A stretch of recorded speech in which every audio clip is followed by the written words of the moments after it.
G'day everyone, it's Taggy here. Hope you're doing super well.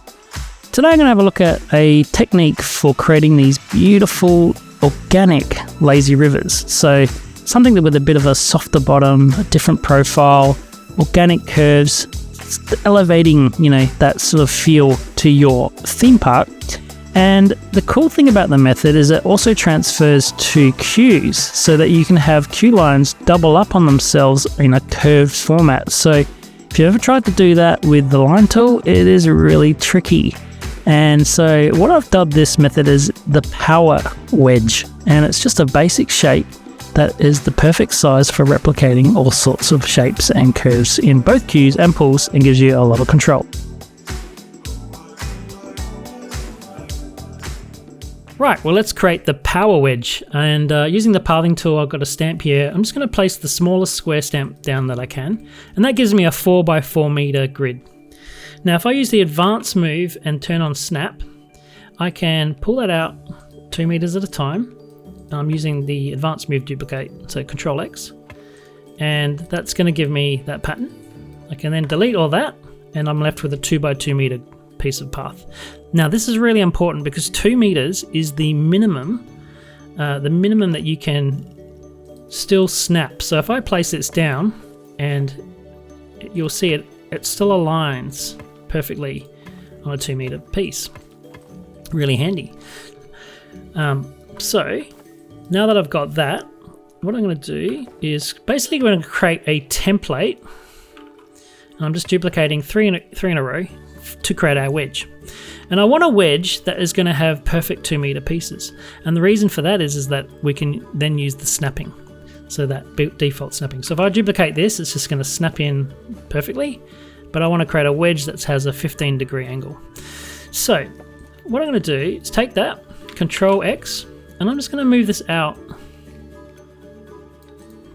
a number of 2 meter spaces. Doesn't really matter how many. And what I want to do is create a wedge. So if I was to put that there, right, and try to rotate it, it's going to rotate it from the center, and that's not right. I need it to rotate from that corner. So what we do is, again, I'm going to duplicate it, and I'm going to create 4 of them. Because in settings, you have options. So under the game options, you can make sure your averaged orientation advanced move is on, and I have default to bounding box alignment is on. And what that does is when we select it, the average, which happens to be that dead center, which also happens to be that corner, will be our axis point. So when you're creating multiple shapes and you want to rotate on a different axis point, because we can't move that axis point, you can cheat it by mirroring pieces and then finding where that center point would be. So I've done that, and now by putting on the angle snap, I'm actually rotating from that corner. So if I go 15 degrees like so, then take these pieces, do our advanced move, go back to the world axis and put snap on to deselect it, and then press advanced move again to make sure it doesn't jump away. And now if I shift this the exact same amount, I will have an absolutely perfect 15-degree wedge shape in here. Now that's crucial, because if you are even a little bit off or a slight degree off, then the power wedge loses its power. And yeah, so accuracy is really important. So now that I've done that, I have basically a template, a 15-degree template. Okay, a lot of steps, but once we get there, it's done and you don't have to do it ever again. So how would we create a power wedge for a pull? Right, so I'm going to come in and create a pull. I'm going to use the stamp tool, and we'll just place that down. And I might just duplicate that. So the first one we're going to do is create in here a wedge right on that corner, and it's a triangle shape. Now you might think, well, why can't I just use the draw tool? Well, the draw tool has limitations in its length, right? And it gets really messy. So we're going to take an existing piece and then use the edit tool. And this is useful in that I can grab that point there and snap it in to get our triangle. And we can just move the whole thing a bit closer. And I'll just now pull, actually I might grab that one. I'm just trying to get it ready to go in, okay? So now I can grab this piece, this point, and snap it in. Grab that one. And you just have to sort of eyeball it. See, that blue line appears when it's going to snap. And then we can take the last vert of that triangle and, whoops, undo that. Just that, only make sure you're only selecting that one. I have both selected. If I can get the thing to select. There it is. And sometimes you have to pull past and then it will go in. Okay, so now we've got a perfect 15-degree wedge there for that piece of pull. Don't worry, it gets easier. We're going to now duplicate that and do the same thing for the next piece, which is not a triangle, it's a four-pointed polygon. And that'll do. I'm going to take that, and that should snap into there. And then we get this one. Pull that back like that. Just carefully align it. And there. And last but not least. Alright, so now we've got 2 bits of wedge. Now I can easily now create this. And as I said, because it's a 2 meter, that edge is a perfect 2 meter edge. It's going to just snap beautifully. Alright, so I can grab that. Pull it in there. Pull it in there. Alright, and so now we've got a wedge. And if you want to create a longer or a larger wedge, it's as simple as grabbing these 2 meter pieces, which all snap beautifully. No problem at all. And we just do the same thing. So grab that.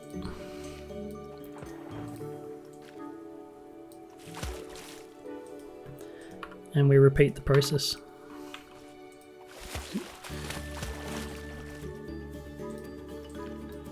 So it's a little bit of work, but once you've got it, it's going to be very powerful. And we'll have a look at exactly how you use it.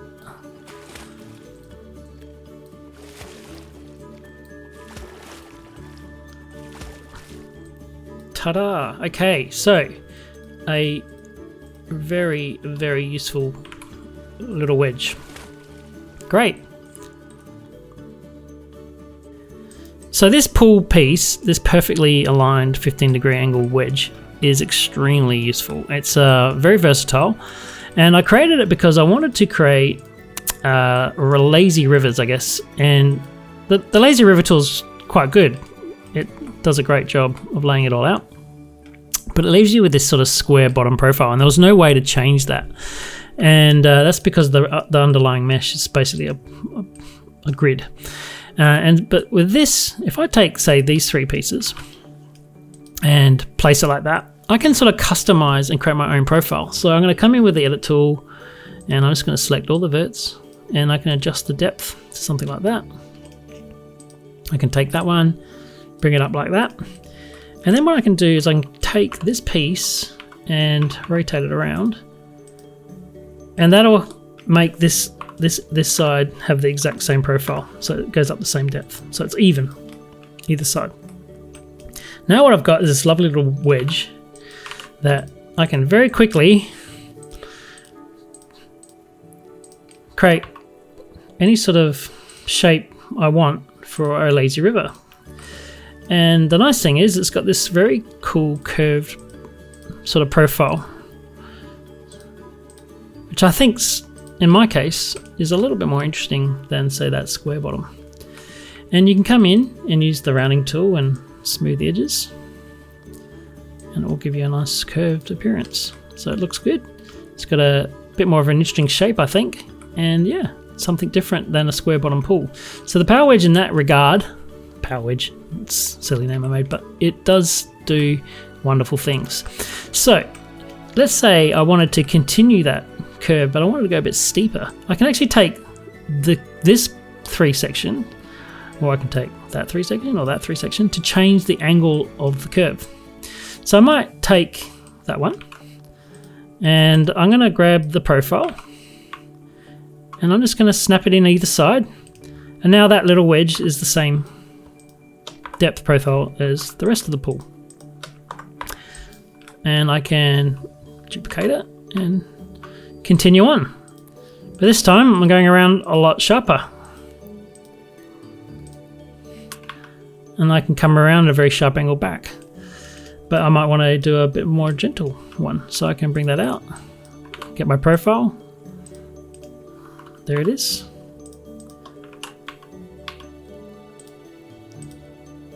Come back around. And so with that done, I now have, I guess, a very well, I think a very different looking lazy river with a bit more of an organic feel to it. And if I take the whole thing, because these pieces all are the same size, it will snap into position. And we can create some really interesting lazy rivers, very fast, all made up the exact spaced wedge piece. And once we're happy with the layout, we'll come back in with our brush tool, just smooth it all out. I think it gives a really nice result. So yeah, a lovely organic look, and it's not all you can do. You can take, say, your wedge and create a profile that looks a bit more like this with a beach entry. So if we take that and try creating a bit of a river,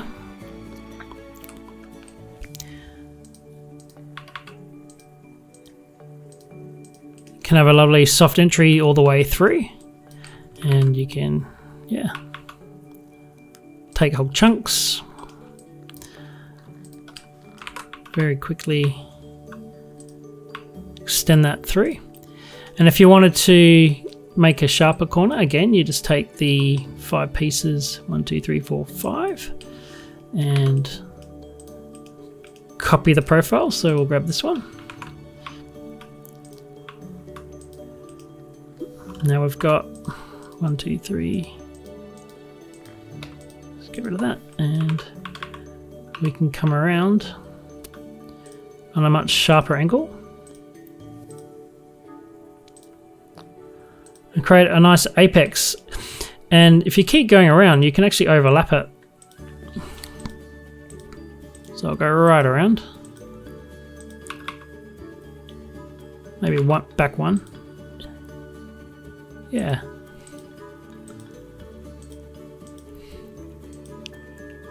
Create some really interesting shapes where you might swim down here and then hop over.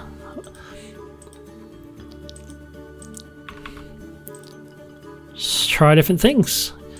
And you're not limited to following a single profile either. You can slowly change your profile as your river goes. So you might not want to maintain the beach part here. You can remove it on that and have it a bit more sharp. You might just have sections where there's a beach entry and then connect your paths just to those pieces. So if I take that out, for example, and we put in a path and we take our stamp, we have merge off. Yeah. Some really nice ways to get into the pool. And yeah, put your deck chairs here or a planter or whatever.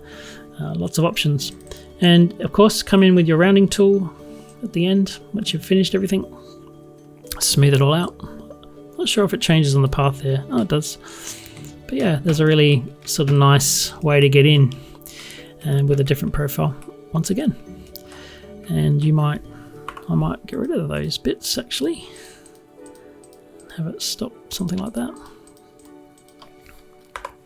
So it just has a little beach entry there, but then swings around. Lots of options for organic shapes. Right, let's have a look at the next bit. To create a Q wedge, it's a similar but a little bit different process. So I'll just clear out my pool, and I'm using my same grid here. What we can do is come into the Q and yeah, pull across from the corner.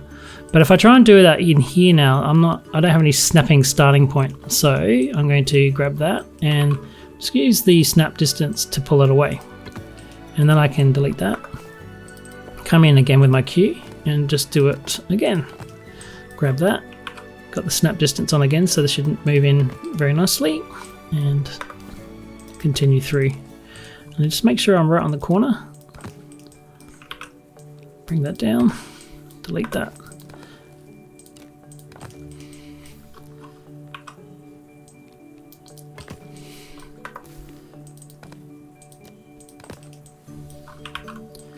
And the reason that a Q wedge is useful is that it is really hard to align and rotate Q elements around a ride. So I'm not going to do this tiny wedge because it's extremely difficult to do and you don't really need it for a Q anyway. But I should be able to come in here on the last piece and pull that down like so. And here's my, I guess, power Q wedge. And again, we can probably get rid of that and bring this in as one piece, which will make things a little bit easier. There we go. So I now have a pull wedge and a Q wedge. So let's see what we can do with those. So the nice thing about this Q wedge is you can take the pieces and very rapidly create some interesting shapes. So you could take these two pieces, for example, and create a bit of a dual line, and then come back around. And if you want to increase again the angle, so it might go in a bit steeper, you can do a sharper turn, and you'll see that the Q is following itself, like it's snapping in perfectly, because that's the whole beautiful thing about the accuracy here. And yeah, you can even come in and do a really sharp turn like that, and it's all snapping because it's that 2 meter distance. So if you've ever tried to do Qs that match like this with a line tool, all I can say is good luck to you, because it is very difficult to get that aligning without all sorts of paths cannot cross errors, and even if you get close, it's just a pain.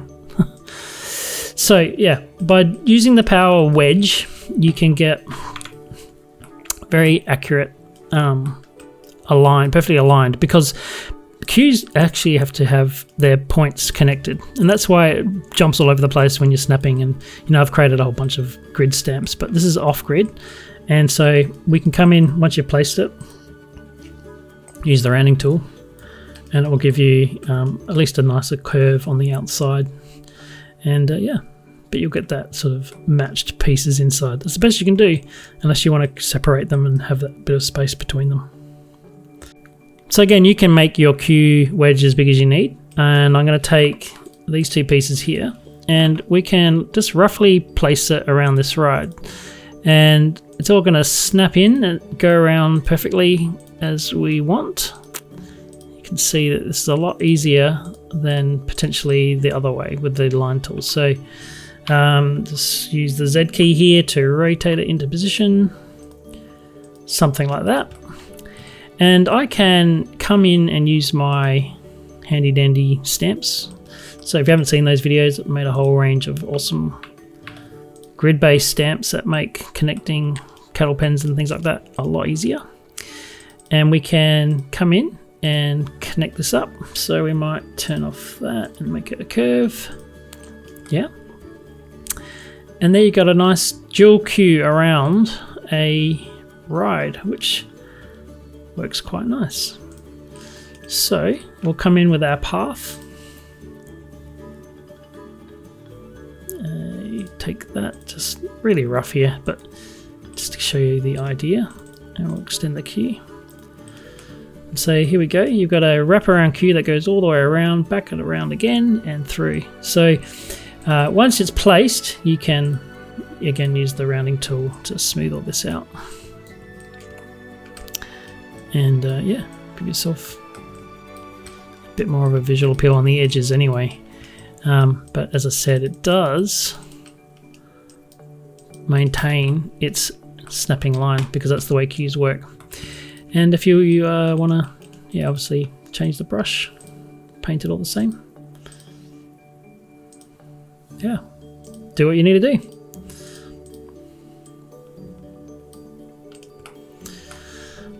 and that's how you can get a very consistent circle-based queue.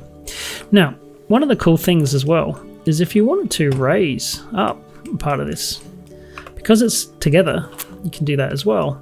So you might actually use the 9 centimeter method that we've discussed as well in other videos, and just raise that up together, bit by bit. Does the job. And that will come up together because it's all perfectly aligned. Really important.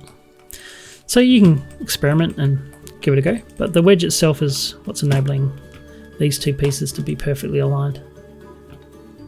Cool.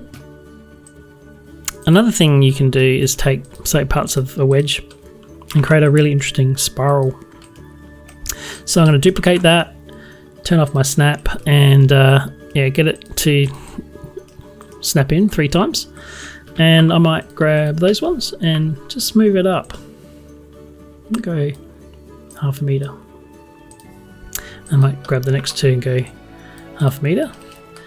And I can take this edge and it should snap up. And then we can take this edge and snap it down. And there you've got some interesting steps. And so I can then take the steps and we can just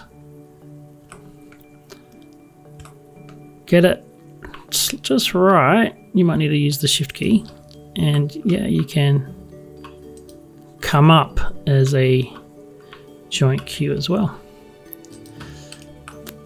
So that gives you some really interesting options for queues. And coming into our rounding tool,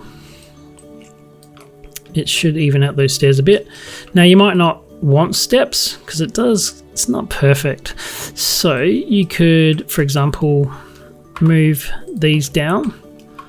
We might move them 25 down. And again, just grab the edge and snap it into place. Okay, we've still got a step, so I might go down even another 25 down. And it's just about eyeballing it, and every piece is going to be different because it's based on the angle.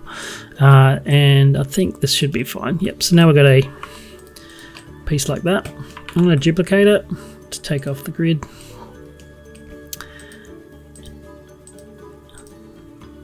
Just get it right. Hold the shift key to bring it up with it. Yeah, so there you go. There's a rotating, ascending dual line. And yeah, you can bring it back down the other way, or you can come back and get your wedge that's flat. Get it to snap into place if you can get the eyeballing right. Something like that. That might be a nice cue that sort of goes up. Then we come back in again and get our stamps. And these should all work with this method as well because it's all 2 meters.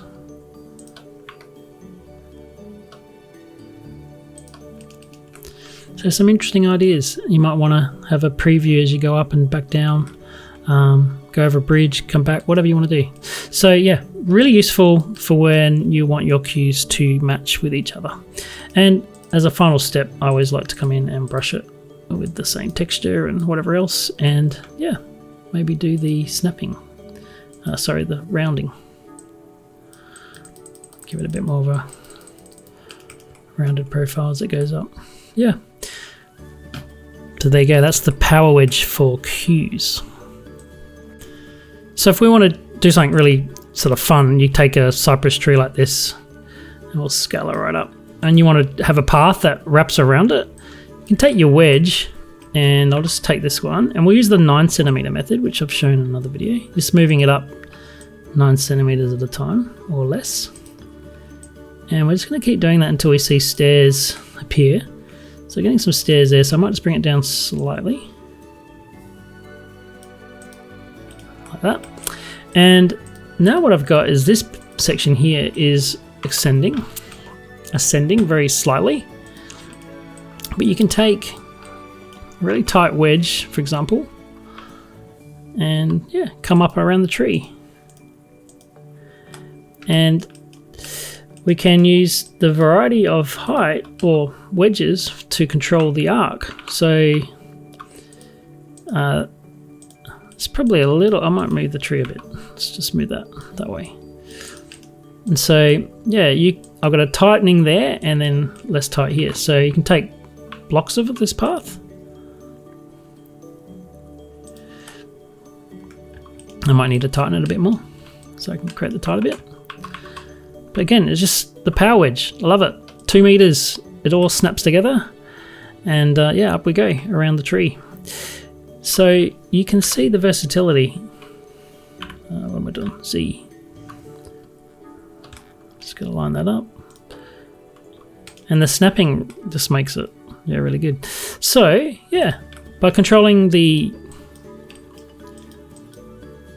take this one again, by controlling the angle, by using wider wedges or thinner wedges, yeah, you can taper that basically as you need, but it will go up. It keeps going up at the same height for each section.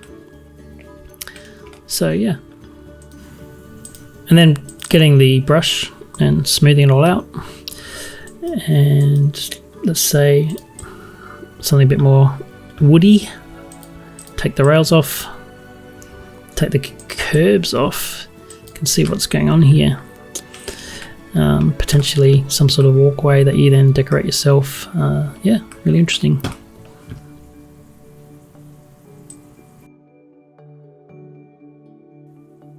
Well, thanks for sticking around for that one, everyone. It was nice to show just a different approach again to making curves. If you've got any questions or thoughts on the technique, let me know in the comments. And as always, if you haven't already subscribed, please consider doing so. Got lots more tutorials and tricks and tips coming your way. Until then, hope you have a wonderful week, and we'll see you on the next one. Cheers, everyone. Bye.